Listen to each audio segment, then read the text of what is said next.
pointi ya mwisho, alafu twende tukafanye maombi.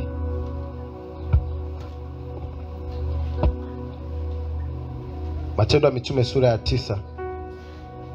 Matendo ya Mitume sura ya 9.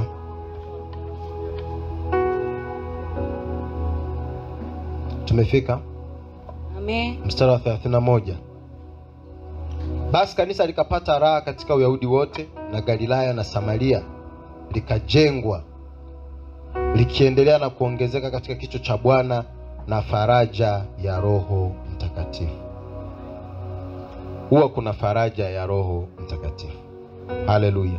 Amen. Njia mojawapo ambayo Mungu ataitumia ukufariji ni kupitia Roho Mtakatifu. Nimeongea Mungu atakufariji kupitia maandiko. Mungu atakufariji kwa kukuinulia watu. Mungu pia atakufariji kupitia Roho Mtakatifu.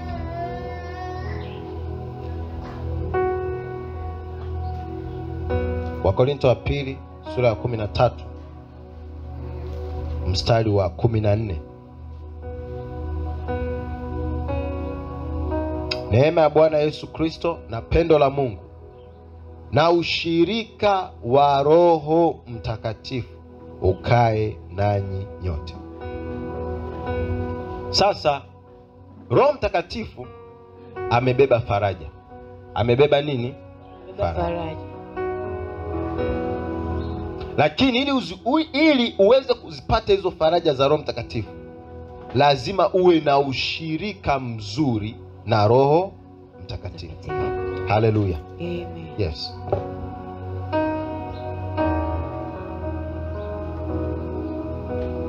Unapokuwa unapita mahali pagumu, usiharibu ushirika na Roho Mtakatifu. Hicho ni kipindi cha kuimarisha ushirika na nani? Na Roho Mtakatifu. Tutakuelezea baadhi ya mambo hapa. Amen.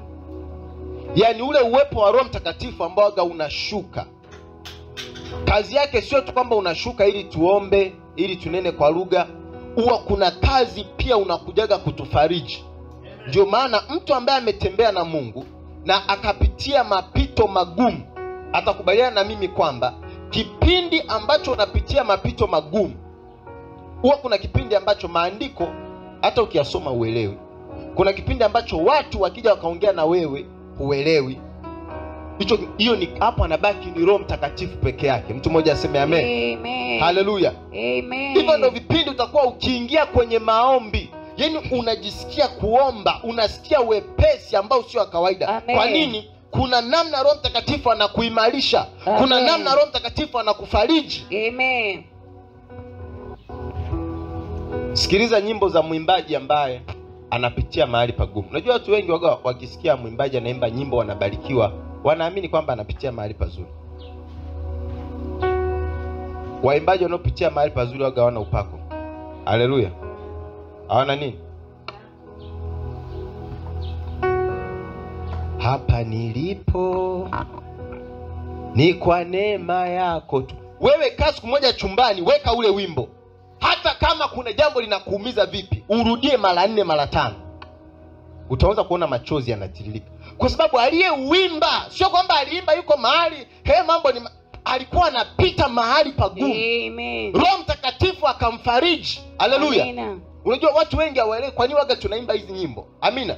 Amen. Ukisoma Waefeso sura ya 5, fuatisha vizuri na mimi. Haleluya. Faraja za Roho Mtakatifu hizi. Ukisoma Efeso sura ya 5 mstari wa 18 na wa 19 anasema hivi: tena msilewe kwa mvinyo ambamo mna ufisadi, bali mjazwe Roho. Mnajazwaje Roho sasa? Mkisemezana kwa zaburi na tenzi na nyimbo za rohoni, huku mkiimba na kumshangilia Bwana mioyoni mwenu. Hizi nyimbo huwa zinatupeleka kwenye ule uwepo wa Roho Mtakatifu. Haleluya. Amen. Ukiona mwimbaji ametoa wimbo mzuri, ujue alikuwa kwenye uwepo na Roho Mtakatifu. Amen. Si kule ushirika na Roho Mtakatifu kimuisha huyo mwimbaji, anabaki anaimba midundiko. Tuko pamoja tu Mungu. Ashatoka kwenye nini? Kwenye uwepo. Hizi nyimbo jamani, siku moja nilikaa chumbani nikawa naimba zile nyimbo za wokovu. Siku hizi hazipo. Siku hizi kwa bahati mbaya tuzime. Bwana Mungu nashangaa kabisa.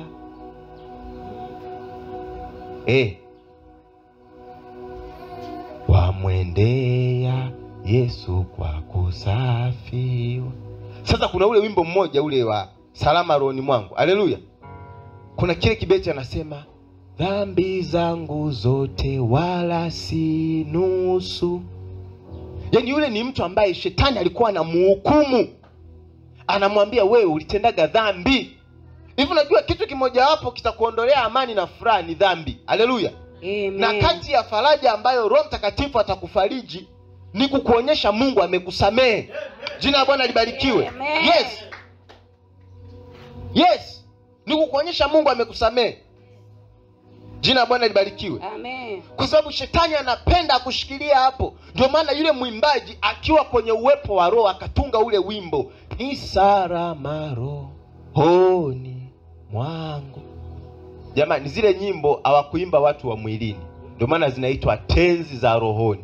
Amen. Na hapa kwenye Waefeso Paulo ameziandika. Anasema Amen. mkisemezana kwa zaburi na tenzi. Alafu akasema na nyimbo za rohoni. Amen. Jamani, sio kila wimbo ni wa rohoni. Yes. Haleluya. Amen. Simaanishi usiuimbe. Kuna muda ukiwa na vibe weka. Ukiwa na nini? Ukiwa na nini? Na vibe weka. Ipo siku yangu tu.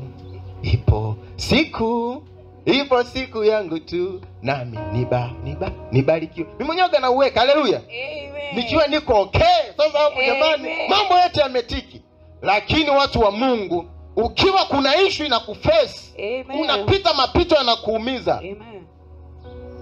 Unatoa faraja ambayo jifungie mahali, imba. Haleluya. Amen. I remember kuna kipindi nilikuwa napitia mambo ya magumu yananiumiza, changamoto kwenye huduma, mambo yamestaki. Nikaingia kanisani Biaramlo. Nimetoka kwenye maombi.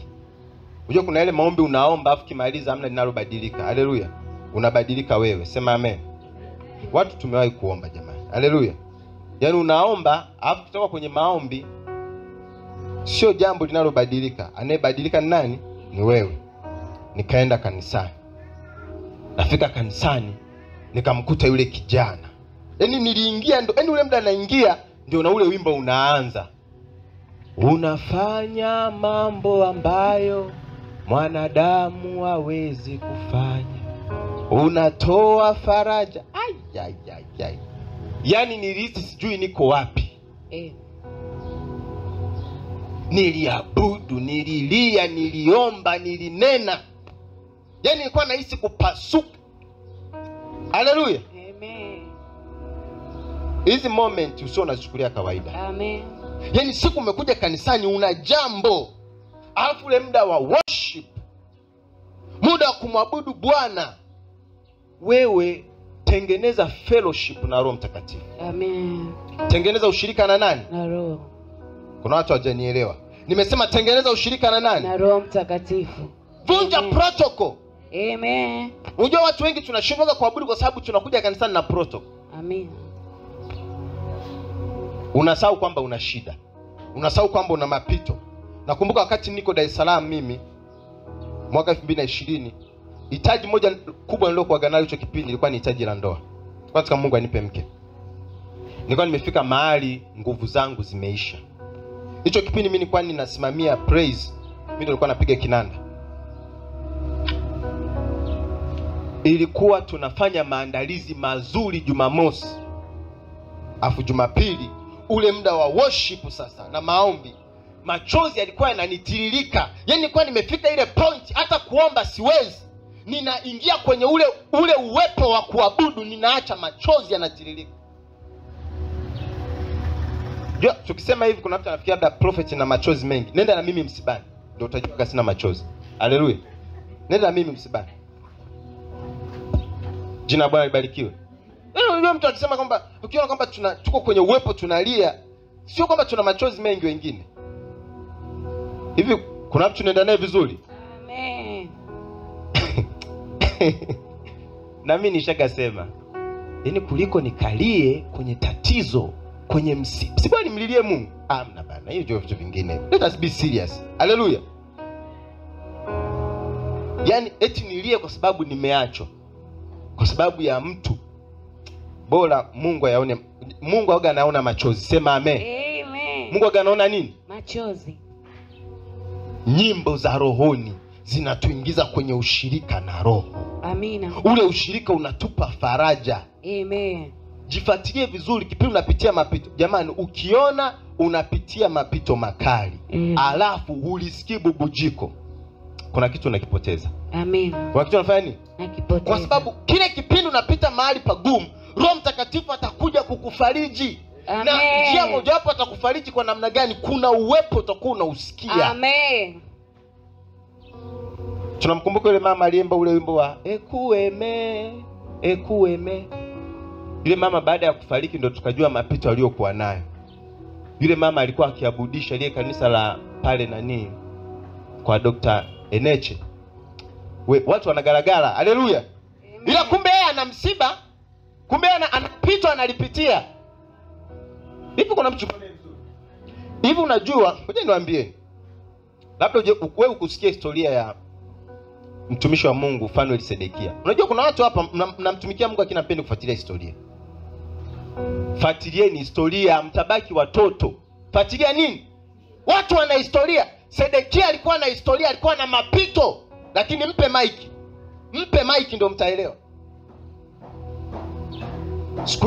Siku hizi hata waimbaji hawana uwepo kwa sababu hawana mapito. Kwa mtu anaimba, niliwaambiaga hapa siku moja Ijumaa, ule wimbo wa Boaz unatoa faraja na leo tutauimba. Haleluya. Ule wimbo kasikilize ushuhuda Boaz ambao aliutoa.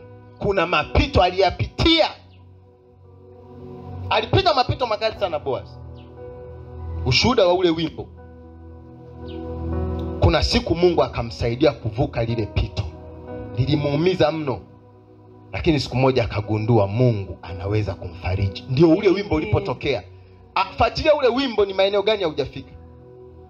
Kwa sababu ule wimbo umetoka kwenye uwepo. Yaani ni mtu amepewa wimbo, yaani ni kwamba niko kwenye mapito, alafu Mungu amenipa wimbo, alafu mimi nimeuimba, ule wimbo utawavusha watu wengi. Amen. Jina la Bwana libarikiwe. Amen. Fuatilia mtumishi mwenye mapito. Uone upako anaotembea nao. Hata siku hizi watumishi wengi wanapenda raha. Anunue BMW, aposti sijui kwa beach, ushamba huo. Haleluya. Watu walikuwa na mapito, mapito ndio yanaleta nguvu. Anointing. Anointing inaletwa na vitu vingi. Yes. Utaomba sawa, utafunga sawa, kidogo kuna mapito. Yes. Sema amen. Amen. Mimi mwenyewe na mapito. Haleluya. Amen. Yananitengenezea anointing. Yes. Haleluya. Amen. Mtu akiona Mungu anakutumia, amna. Hakuna. Sema amen. Amen. Upako. Yesu mwenyewe ule upako wake, ile kasome vizuri ile Luka sura ya 4. Ile siku anasema Roho wa Bwana yuko juu yangu. Amen. Alikuwa ametoka nyikani. Yes. Kujaribiwa na nani? Na Ibilisi. Ndipo akarudi akasema Roho wa Bwana yuko juu yangu. Amen. Ametoka kwenye mapito. Okay, iko hivi. Ngoja nikupe hisi. Kipindi unapitia majaribu ni kipindi unatakiwa na upako mkubwa zaidi. Amen. Ni kipindi unatakiwa na upako mkubwa zaidi. Yaani wewe kama ukioga kwenye mapito upako unashuka, jikague. Kipindi unapitia majaribu ndio unatakiwa uombe zaidi. Amen. Ufunge zaidi. Amen. Uende milimani zaidi. Haleluya. Kuna watu sijawafikia. Haleluya. Amen. Yaani kipindi kile unapitia changamoto ndio unatakiwa uombe zaidi. Amen. Soma historia za wana maombi wote, waliomba zaidi wakati wanapitia changamoto. Amen. Walifunga zaidi wakati wanapitia mapito. Amen. Walipanda milimani wakati wanapitia nini? Mapito. Amen. Sasa unakuta mtu aita anapitia pito. Yaani wewe pito lako limeshindwa kufanya ufunge siku hizi. Tatu. Haleluya. Watu jamani, watu wa Mungu, hizi ninazokuambia hizi sio historia. Hivi ni vitu halisi. Watu wamefunga, watu wameomba. Amen. Wakati wanapitia nini? Mapito. Amen. Na hiyo ni kazi ya Roho Mtakatifu. Yaani faraja ya Roho Mtakatifu tunayoiongelea, anakuingiza kwenye uwepo wa Mungu. Amen. Jamani, kuna kipindi uwepo wa Mungu tu ndio utakao kuhifadhi maisha yako. Amen. Tofauti na hapo unaweza tukajiua. Unajua tunapoongelea faraja usifikiri ni mchezo. Haleluya. Yes. Amen. Kuna mambo siku ukikutana nayo, labda moja utakutana na issue. Kuna issue siku ukikutana nayo unaweza kujiua. Amen. Unaweza kuona maisha sasa ninaishi ili iweje. Amen. Jina la Bwana libarikiwe. Amen. Hivyo ni vipindi unahitaji Roho Mtakatifu akuweke kwenye uwepo. Kuna ratiba Roho ataanza kukupa. Ukiamka unataka uombe dakika 10 unajikuta umeomba masaa 3. Wewe mwenyewe uelewi hivi nimeombaje. Utaanza kuona Mungu anaanza kukupa vision, maono. Anakupa yote ya nini? Anakutia moyo. Haleluya. Amen. Sio ukakata tamaa ukafa. Hiyo ni faraja ya Roho Mtakatifu. Amen. Jina la Bwana libarikiwe. Amen. Haleluya. Amen. Gongo lako na fimbo yako vyanifariji. Yes. Daudi huyo. Mungu hakuondoa lile bonde la uvuli, ila alimfariji. Amen. Kazi ya Roho Mtakatifu hiyo. Amen. Nyimbo zinakuwa zinabubujika. Kama ni mtumishi wa Mungu, masomo, yani kila ukisoma mstari unapata somo. Ila wewe unayohubiri kwako hayatokei. Haleluya. Ya unakuwa unahubiri, wengine wanasema wanatoa shuhuda, ila wewe kuna jambo limekataa. Roho Mtakatifu anazidi kukuweka karibu. Roho Mtakatifu anazidi kukuweka karibu. Ushirika na Roho Mtakatifu huwa unatoa majibu mengi sana. Unajua ukisoma Zaburi 16 tunamalizia afu twende tukaombe. Haleluya. Waimbaji mlioko mahali hapa, anointing itaongezeka siku ukiwa na mapito. Haleluya. Sisikia amen. Jina la Bwana libarikiwe. Siku ukiwa na mapito, wewe mwenyewe unadaiwa kodi, njoo hapa utuongoze praise. Tutajazwa, tutabubujika. Alafu wewe mwenyewe unasema Mungu, mbona mimi? Ndio waga iko hivyo. Haleluya. Huwa iko hivyo. Jina la Bwana libarikiwe sana. Kwanza kabla sijamalizia hii pointi, ukiwa kwenye mapito, haleluya, na uenda Mungu hajakufariji kupitia maandiko, hajakufariji kupitia watu, hajakufariji kupitia uwepo wa Roho Mtakatifu, nisikize hii point kwanza. Tafuta mtu mwenye shida ukamfariji. Amen. Tafuta mtu mwenye shida ukafanya nini? Ukamfariji. Ukamfariji. Amen. Kuna faraja utaipata baada ya wewe kwenda kumfariji mtu. Amen. Hivi unajua kuna muda unaweza kuona jambo linakuumiza, alafu ukaenda kumtia moyo mwingine, alafu kasikia kama wewe unaanza kuimarishwa. Hivi mwe kutokea hiyo? Haleluya. Amen. Yaani wewe mwenyewe jambo lako huku bado, ila kuna mtu umeona anapitia pagumu, unaanza kumtia moyo, alafu baadaye ukiondoka ukirudi nyumbani unakuwa unasikia ile maneno ulikuwa unamwambia ile anakurudia. Sasa wewe umemwambia yule ajikaze, kwa nini wewe usijikaze pia? Amen. Na wewe jikaze. Neno linasema apandacho mtu ndicho atakacho vuna. Apandacho mtu ndicho atakacho vuna. Kwa hiyo ukienda kupanda faraja, unavuna nini? Faraja. Kuna mtu kuna jambo linamuumiza. Kwa hiyo kama unafikiri nakutania, nenda umuumize mtu, uone kama utakuwa na amani. Isaya 57 inasema hakuna amani kwa wabaya. Na mimi hao ni maombi yangu. Haleluya. Yaani mtu anaweza kafanya ubaya afu apate amani, hamna. Ukilala usilalike. Haleluya. Ukiota ndoto wote unakimbizwa na simba. Haleluya. Amen. Biblia imeshasema hakuna amani kwa wabaya. Kila anayekufanyia ubaya hawezi akapata amani. Yes. Acha ajitape akiwa mbele ya watu, anajifanya, lakini moyoni mwake moto unamuwaka. Amen. Na wewe ukiwa kwenye maombi yako, kama mtu amekufanyia ubaya, mwambie Mungu amondolee nini? Amani. Kuna andiko Isaya 57, akasoma ule mstari wa mwisho. Kwa waovu ni kama bahari iliyochafuka, haitulii. Hakuna amani kwa wabaya. Ukipanda faraja unavuna nini? Faraja. Faraja. Upo kwenye kipindi kuna mambo yanakuumiza, nenda ukafariji mtu, nenda ukamtie moyo, mwambie Mungu atakupigania. Amen. Mungu atakuvusha. Amen. Utasikia yale maneno kama yanakurudia. Amina. Sasa mtu anasema mimi mwenyewe napitia hili pito, hutaki kwenda kumtia mwenzako moyo. Huko ndani ndio shida yako itazidi kuwa kubwa. Kama unaumwa, nikasema unapokuwa na ushirika na Roho Mtakatifu, unazipokea zile faraja za Roho Mtakatifu. Ushirika na Roho Mtakatifu unakuingiza katika uwepo wa Bwana. Amen. Unakuingiza katika uwepo wa nani? Uwepo wa Bwana. Uwepo wa Bwana. Yes.